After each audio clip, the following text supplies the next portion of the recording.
अस्सलाम वालेकुम नाजरीन, उम्मीद करता हूँ आप खैर आफियत से होंगे। नाजरीन, पता नहीं अमेरिका और इसराइल ने दिन में ख्वाब देखा और उन्होंने एक ऐसी प्लानिंग की कि हम ईरान पर हमला करेंगे। उनके जो सरबराह हैं, उनके जो रहबर हैं सैयद आयतुल्लाह खामनाई साहब और उनके जो दीगर साथी हैं, उनको हम शहीद करेंगे और उनके जो मकासद हैं वो एक ही दिन में पूरे हो जाएंगे। उन्होंने सोचा हम हमला करेंगे और उसी दिन जो ईरान की अवाम है वो सड़कों पर निकलेगी, इसराइल और अमेरिका के हक में निकलेगी और जो रजीम चेंज का प्लान है वो उनका कामयाब हो जाएगा और अपनी मर्जी का वो कोई बंदा अपना पिट्ठू कोई बिठा देंगे और उनके जो मकासद हैं, जो ईरान का ख़जाना है, वो सारा अमेरिका और इसराइल की जोली में बाआसानी 24 घंटों में वो डाल देंगे। लेकिन मैं हैरान हूं कि इतनी नाकस प्लानिंग के साथ जब वो मैदान में उतरे और उन्होंने ये सोचा भी नहीं, पता नहीं दिन में उन्होंने ख्वाब देखा कि एक दिन में हमारे सारे मकासद हैं वो जो पूरे हो जाएंगे। उन्होंने इस बात को ज़रा भी नहीं सोचा अगर ये जंग लंबी होती है, इस जंग का एग्जैक्ट क्या होगा, इस जंग को हम ख़त्म कैसे करेंगे।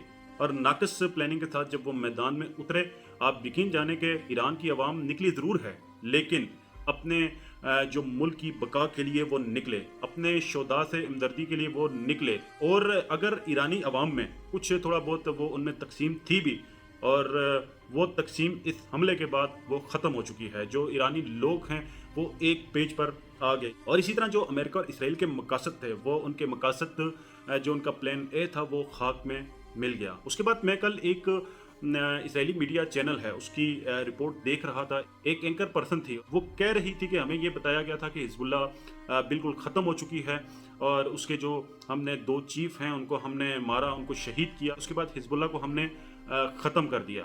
लेकिन हिजबुल्लाह का 3-4 दिन से बड़ा ज़बरदस्त जो रिस्पांस है। आपको पता है जितनी भी रेजिस्टेंस जो फोर्स होती हैं, इनमें लोगों को वैसे भी खुसूसी उनको एक मोहब्बत होती है, उनमें एक शिद्दत होती है। ख़ास तौर पे जो मुसलमान हैं उनके अंदर एक बड़ी शिद्दत होती है कि अगर कोई बंदा उनका शहीद होता भी है तो पीछे कई हज़ारों लोग इसमें तैयार होते हैं कि जी हम इस जो इनकी फ़ोर्स है जो जिहाद के लिए निकली है इसमें हम शामिल हों। चूँकि इस वक्त जो लबनानी जो गवर्नमेंट है वो इसराइल और अमेरिका की वहाँ पे गवर्नमेंट है, उन्हीं के लोग वहाँ पे बैठे हैं।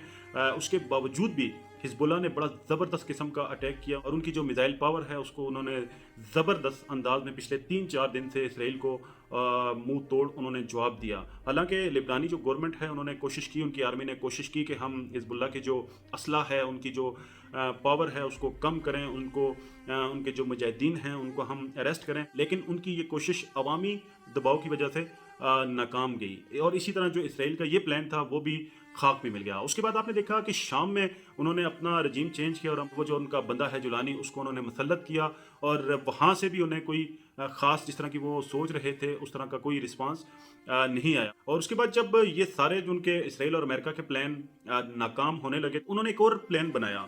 उस प्लान में उन्होंने ये किया कि जो कुर्द हैं, जो मैं आपको बताता चलूँ, कुर्द जो कुछ एरिया इराक है उसमें वो रहते हैं, इसी तरह ईरान का भी एरिया है उसमें भी कुर्द रहते हैं और तुर्की के पास भी एक बहुत बड़ा एरिया है जिसमें कुर्द रहते हैं। तो डोनाल्ड ट्रंप ने कोशिश की कि हम कुर्दों को पैसा दें, उनको असला दें और उनको ट्रेनिंग दें और उनको ईरान के साथ जो ज़मीनी जंग है उसमें उतारें।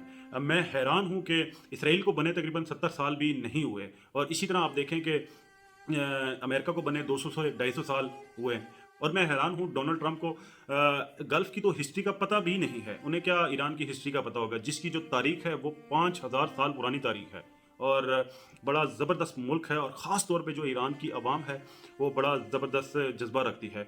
और उन्होंने कोशिश की कि हम कुर्दों को ज़मीनी जंग के लिए उतारेंगे और बड़ी मजाक है, ईरान का जो मेले वकूफ़ है, पता नहीं वो मैदानी एरिया है, बड़ा आसान है, तो हम जो ज़मीनी जंग है और उसके ज़रिए हम ईरान में रजीम चेंज करेंगे। लेकिन एक नोटिफिकेशन में देखा कुर्दों की तरफ से, उन्होंने कहा जी हम किसी भी ऐसे शैतानी अमल का हिस्सा नहीं बनेंगे और ना ही हम किसी जंग का हिस्सा बनेंगे। और इस तरह इस उनकी इस तरदीद के बाद जो डोनाल्ड ट्रंप का अगला प्लान था वो भी फेल हो चुका।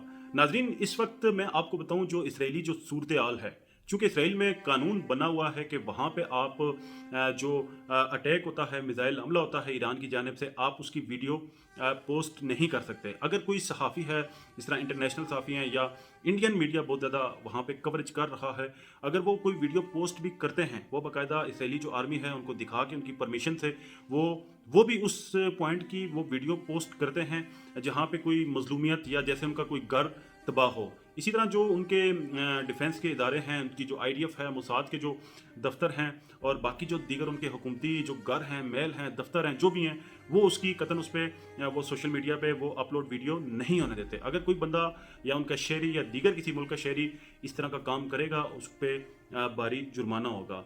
बड़ा तबाही वाले मंजर हैं, कुछ ऐसी वीडियोस भी आई, मैंने पोस्ट भी की, बहुत बुरे हालात हैं। आप यकीन करें कि आप अंदाज़ा लगाएं कि 3 बजे रात के सायरन बजना शुरू हो जाएं और लोग सोए हों, और गुज़श्ता 1 हफ्ते से मुसलसल ये चल रहा है, कोई पता नहीं है, सोए हैं, उठ रहे हैं, बैठ रहे हैं, खा रहे हैं, सायरन बजता है तो सब कुछ छोड़ के शेल्टर में भागना पड़ता है।